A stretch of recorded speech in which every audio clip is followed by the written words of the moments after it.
ये मुख एक बिल के समान है। यदि तुमने अपनी जिह्वा से हरिनाम जप नहीं किया तो जितनी अनुकूलता लिखी भी है वो सब प्रतिकूलता में बदल जाएगी। आपको लगेगा कि ये कैसी बात, नाम न जपे तो हमारे भाग्य से जो अनुकूलता लिखी वो भी प्रतिकूलता हो जाए। हाँ, हो जाएगी। भगवत विमुख की प्रत्येक अनुकूलता प्रतिकूलता से भी भयानक दुख देने वाली होती है और भगवत सन्मुख की प्रत्येक प्रतिकूलता करोड़ों अनुकूलताओं से भी बढ़कर सुख देने वाली होती है। पढ़ के प्रसंग देख लेना, श्रीमद् भागवत में समंतक मणि का प्रसंग, सत्यराजित का भारी अनुकूलता समंतक मणि मिली और श्री कृष्ण से विमुख हैं तो दोनों भाई मारे गए और हाथ कुछ नहीं लगा।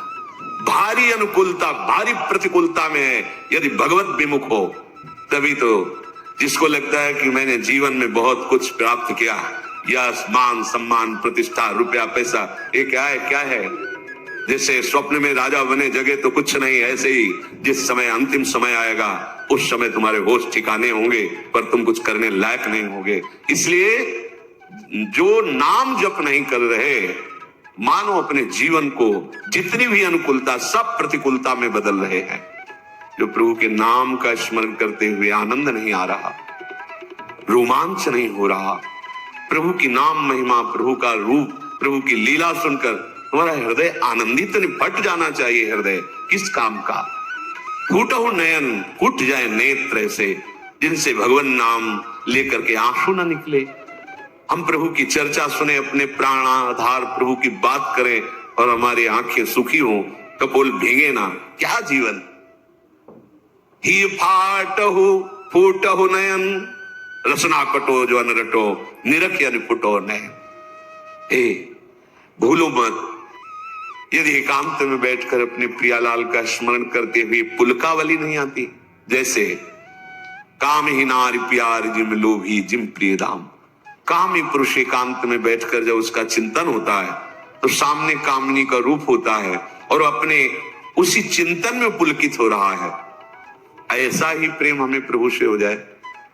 जैसे एक लोभी पुरुष, धनी जो कंजूस स्वभाव का है, अपने धन का चिंतन करके बड़ा सुख अनुभव करता है। इतना बैंक बैलेंस, इतना और जोड़ लेंगे, इतना कम से कम इतना हमें नाम में प्रेम हो जाए। गोस्वामी जी कह रहे, जो गुरुदेव भगवान को प्रणाम करते समय, प्रभु का नाम सुमिरन करते समय और दूसरे की सेवा का अवसर आने के समय उत्साहित नहीं हो जाते हैं, एक प्रफुल्लता, अहो भाग्य, गुरु चरणों में प्रणत होने का सौभाग्य, अहो भाग्य, आज इस बीमार शरीर की सेवा करने का सौभाग्य, अहो भाग्य, आज हमें भगवत यश गाने का सौभाग्य, नाम कीर्तन करने का सौभाग्य। बोले जिनके ऐसे समय में पुलकावली नहीं आती, आनंद नहीं आता, तो धिक्कार है उनके जीवन को, वे जीवित मृत के समान है। नाम जीवे दया, नामे रुचि और वैष्णव सेवा। ये जो वैष्णव सेवा है, इसको हम इस भाव में ले लेते हैं कि खिला पिला दिया या वस्त्र दे दिया तो ये वैष्णव सेवा हो गई। ये एक बाह्य सेवा का अंग है, इसे पूर्ण सेवा नहीं कहते। जैसे वैष्णव सेवा तो एक दो ऐसे भगत की, फिर हम एक दिन रोज एक संत का बना के दे, ये बाह्य सेवा है। अच्छा है, करो, भगवान तुम्हें दिए हैं तो ऐसा, मगर पूर्ण सेवा इसे नहीं कहते। पूर्ण सेवा, ध्यान से सुनिए, पूर्ण सेवा होती है जब हम किसी भी संत महापुरुष की आज्ञा के अनुसार अपने जीवन को चलाते हैं। अगर हमारा संग अच्छा, वो संग केवल मनुष्य शरीर का ही नहीं, वो वस्तु का हो सकता है, वो स्थान का हो सकता है, खान पान का हो सकता है, साहित्य का हो सकता है, दृश्य का हो सकता है, इंद्रियों का हो सकता है, अच्छा या बुरा संग। वैष्णव सेवा का तात्पर्य है किसी एक महापुरुष के वचनों को अपने जीवन का आदर्श मानकर इन सब संगों का त्याग कर दे, उसे सत्संग कहते हैं। क्या संग? वस्तु, खान पान, स्थान, साहित्य, दृश्य, इंद्रिय चेष्टा, जो हमें प्रभु से विमुख कर दे, वो वस्तु, वो खान पान, वो दृश्य, वो साहित्य, वो संग, वो स्थान, वो बुरा है, वो असत संग है। वो कोई भी हो, किसी भी वेश में हो। बहुत ध्यान से देखना, वैष्णव सेवा का तात्पर्य है किसी भी महापुरुष के उसके वचनों के अनुसार, क्योंकि हम सबके वचन तो एक साथ पालन नहीं कर सकते, तो किसी एक महापुरुष को अपना आदर्श प्रत्येक उपासक मानता है। एक जीवन में आदर्श महापुरुष होते हैं। जैसे संन्यास मार्ग में चले तो पूज्यपाद सिवड़िया बाबा जी, सबकी सुनना है, पर साथ में जैसे औषधि रखी जाती है, ऐसे पूज्यपाद उड़िया बाबा के उपदेश नामक ग्रंथ जीवन में साथ रहा है। ब्रह्मचर्य से लेकर संन्यास मार्ग तक जीवन, कहीं भी तो वो तत्काल सिद्धांत उसको सामने नहीं, गलत, बाबा ने ऐसा, बाबा के वचनों। और जब भक्ति मार्ग में कदम उठा तो पूज्य भाई से ही श्री हनुमान प्रसाद पोद्दार जी महाराज, आदर्श, एक भी शब्द का आज तक कोई संशय नहीं। भाई जी के वचन पूज्यपाद उड़िया बाबा, और जब नित्य विहार रस तो पूज्य सदगुरुदेव भगवान। एक भी आचरण, एक भी सेकंड के लिए विश्ववर संग्रह, कहीं कोई शास्त्र प्रतिकूल आचरण नहीं। मेरे गुरुदेव इसलिए कह रहा हूं, ऐसा नहीं, भगवत कृपा से बचपन से बड़े बड़े संतों का संग हुआ। नित्य विहार रस की उपासना की सर्वोपरि ऊंचाई पर पहुंचे हुए महापुरुष, और एक सेकंड के लिए कभी शास्त्र से विपरीत आचरण नहीं देखा। सदगुरुदेव भगवान परम किंचन प्रिय हरि के रे, सहचर्य भाव में स्थित महाम। तो कोई ना कोई महापुरुष अपने जीवन का आदर्श होता है। सबसे बड़ी वैष्णव सेवा, किसी भी महापुरुष को अपने जीवन का आदर्श बनाकर उनकी आज्ञा के अनुसार चलना। इस कसौटी पर कस के देखिए आप, तब वैष्णव सेवा मानी जाएगी।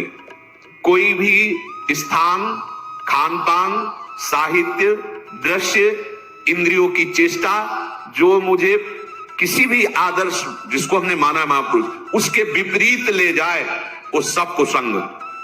चाहे वो वस्तु, व्यक्ति, स्थान, ग्रंथ, पंथ, कुछ भी हो, जो आदेश मिला है गुरुजनों उसके अनुसार, जिस वस्तु के सेवन से, जिस व्यक्ति के संग से, जिसके पढ़ने से, जिसके देखने से, जिससे व्यवहार करने से हमें प्रभु की याद बढ़ रही है और अपने आदर्श महापुरुष की आज्ञा पालन हो रही है, बस ये हमारा सत्संग हो रहा है, ये हमारा साधु संग हो रहा है। तुलसी सो सब भांति परम हित, पूज्य प्राण ते प्यारो, जासो होए स्नेह राम पद, ये तो मतो हमारो। मीरा जी के लिए ये गोस्वामी जी, तुलसीदास जी ने बहुत ध्यान देने योग्य बात है। तुलसी सो वो वस्तु, वो व्यक्ति, वो स्थान, वो दृश्य, वो साहित्य, वो संग, वो व्यवहार, तुलसी सो सब भांति परम हित, पूज्य प्राण ते प्यारो, जासो होए स्नेह राम पद।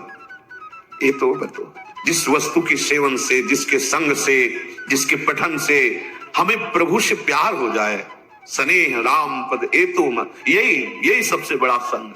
हम कुसंग का मतलब केवल व्यक्ति का संग समझते हैं, नहीं, हर वस्तु, व्यक्ति, स्थान, वो जिसके संग से हमारे प्रभु प्रीति छूटे, प्रभु का स्मरण छूटे, हमारे गुरुजनों का आदर्श छूटे, जो हमें आज्ञा करी, वो कुसंग है। उसका सर्वतो भाव त्याग कर देना चाहिए।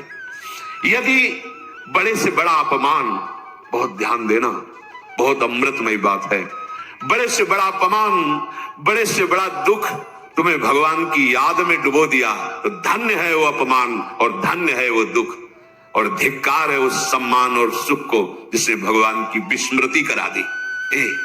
बात पकड़ो, तुलसी सो सब भांति परम हित, पूज्य प्राण ते प्यारो, वही प्राणों से प्यारा।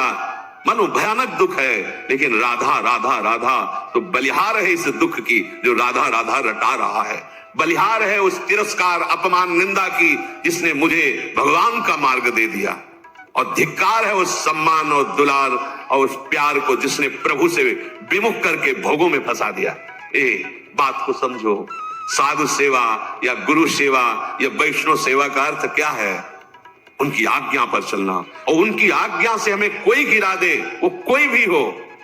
आप कहा सतबार महेशु तजो न नारद कर उपदेशु, ये है साधु सेवा, ये है वैष्णव सेवा। यदि बड़ा से बड़ा दुख हमें हमारे प्रभु हरि के चरणों में बैठाल दे, तो इससे बड़ा सुख क्या हो सकता है? और सच्ची मानो, ये दुख ही एक औषधि ऐसी है जो एक रास्ता खोलती है हरि का, लेकिन माया ऐसे बंद रखती है। और इधर ही भटकाती। जब हर जगह ठोकर मिलती है तब उसे अपने उस यार की याद आती, कोई है जो अहतुकी प्यार करने वाला है। तो कौन है? वो हरि है, वो कृष्ण है। देख लो, जब चिंतामणि की ठोकर लगी तो बिल्व मंगलाचार्य बन गए। हाँ, जहां आसक्ति होती है और वहां अपमान और तिरस्कार मिलता है तो हरि का दरवाजा खुल जाता है। आ जाओ मेरे पास। कितने कृपालु है। मुझे हृदय से उस परिस्थिति का, उस दुख का, उस अपमान का स्वागत करना है जो मुझे प्रभु की याद में डुबो दे। संसार का बड़ा सा बड़ा सम्मान, भोग, वैभव जो मुझे प्रभु से अलग कर दे। आग लगे ऐसी संपत्ति में, ऐसे सम्मान में, ऐसे पद में और ऐसे प्यार दुलार में, चाहे वो कोई भी हो, जो मुझे मेरे भगवान से विमुख कर दे। तो आग लगे ऐसे संबंध में। भारी से भारी संपत्ति, भारी से भारी गृह सुख। और प्रहलाद जी पिताश्री के साष्टांग प्रणाम किए थे हिरण्यकश्यप को। जब वो हरि का द्रोह करने लगे तो दैत्यराज कह के संबोधन किए। दैत्यराज, बिल्कुल भय नहीं। और चरणों में मस्तक रखने वाले भरत जी ने उन्हीं माता कैकेयी को जब देखा कि हमारे प्राणाराध्य भगवान राम के 14 वर्ष वनवास का वरदान मांगा और मुझे राज्य, तो कहा पापिनी, आज के बाद तेरा मुख नहीं देखे। प्रणाम करके पैर छूकर सभा में बैठते थे विभीषण जी। जब राम द्रोही देखा, चल पड़े, अब तेरा विनाश निश्चित है। और ललकार करके समरांगण में युद्ध किया। रामादल की तरफ से रावण से युद्ध किया कि नीच पापी, ऐसे शब्दों का संबोधन किया जो विश्व प्रतापी रावण विभीषण जी ने। परम पूज्य गुरुदेव का पद होता है। जब वामन भगवान के समर्पण के लिए रोक दिया तो गुरुदेव की बात छोड़ दी और भगवान की बात को। तजो पिता प्रहलाद विभीषण बंधु भरत महातारी, गुरु बल तजो कंत ब्रज बनितन भे मुद मंगल जरो सो संपत्ति सदन। इस बात को अंदर समझो। वो विपत्ति गले लगाने लायक है जिसमें याद आवे राधा राधा राधा। अब तो आपके सिवा कोई नहीं रहा।